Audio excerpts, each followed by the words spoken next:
আজকের ব্লগ এখান থেকে শুরু।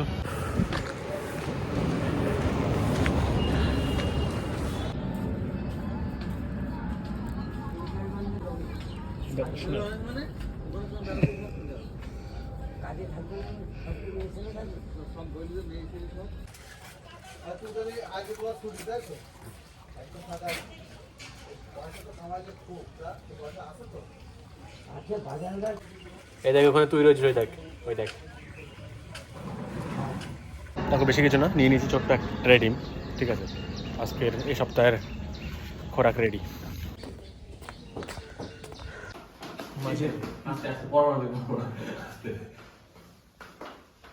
আমার মা ফোন করেছিল। ওরা কি বলছে? বলছি বাড়ি যাচ্ছি না, বলি তো যে আমি যাবো না বাড়ি। হ্যাঁ যাচ্ছি। তো মা তোকে কোনদিন না বলে দেয় তেজপুত্র করে দিলাম, আর বাড়ি আসবি না তুই, ওখানে ড্রয়িং কর না। কাকে মানে এগুলো কাউকে না, এগুলো ইউটিউবের জন্য। তো এখন আপাতত মাটনের আইটেম চুজ হচ্ছে, যাই না কি হবে। বল কি করি, বল বল তাড়াতাড়ি দেখ, দেখে বল কি অর্ডার করবি। ভালো হবে সেটাই তো বুঝতে পারছি না। আমি তো, তোর কি মনে হয় আমি রেগুলার এসে খাই এগুলো? তাড়াতাড়ি বল। তাহলে জিজ্ঞেস করে দেখা যায়। তো ওদিকে টেস্ট কেমন? স্যালাডের টেস্ট না, আরে স্যালাড ভালোই লাগে। আচ্ছা, ওর টেস্ট ঠিক আছে, ভালোই টেস্ট আছে। বললো যে এখানে ভেটকি আছে, টেস্ট করে দেখুন। হ্যাঁ, ভেটকিই আছে, নুনটা একটু বেশি হয়ে গেছে হালকা, টেস্ট খুব ভালো। বাহ, অধিকারী এসব করেই নিচ্ছে। হ্যাঁ, স্টোরেজ স্টোরেজ থাকলে হয়।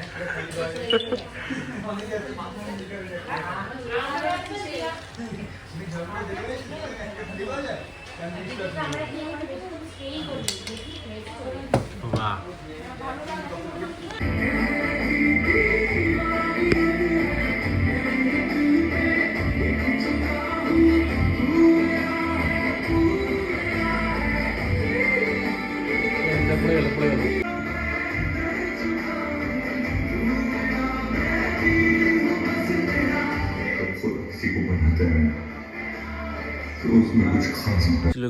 আজ এসেছিলো গ্রানারের একটা মাইক, 3-in-1 যেটা ছিল।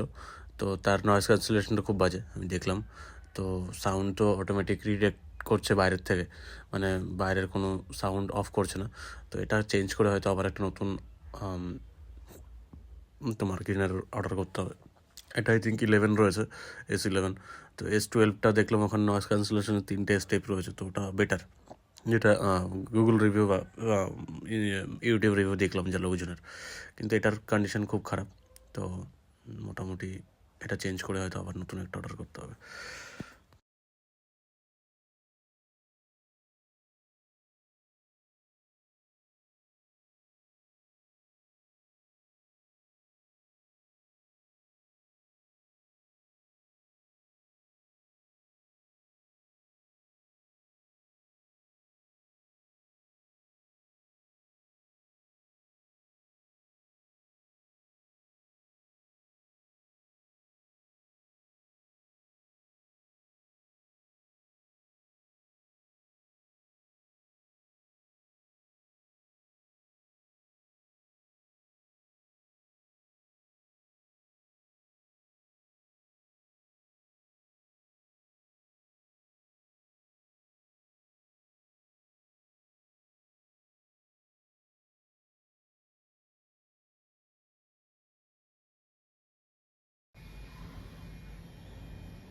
ভিডিও আছে ওখানে, থাকবে মিনিমাম থাকবে,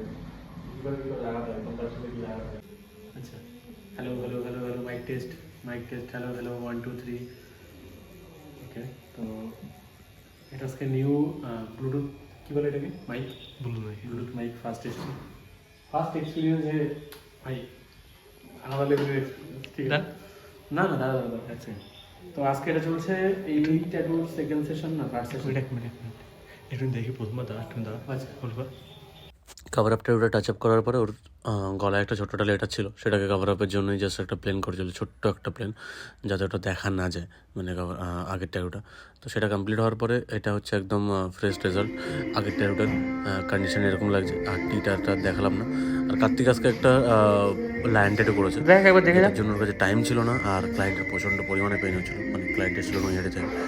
তো তাড়াতাড়ি যতটা সম্ভব করে মানে আউটলাইন করে ছেড়েছে, জাস্ট ভিতরে ডিটেলিং বাকি ছিল, ঠিক আছে। তো সেই কাজটা তোমরা দেখাচ্ছি যে কেমন হয়েছে।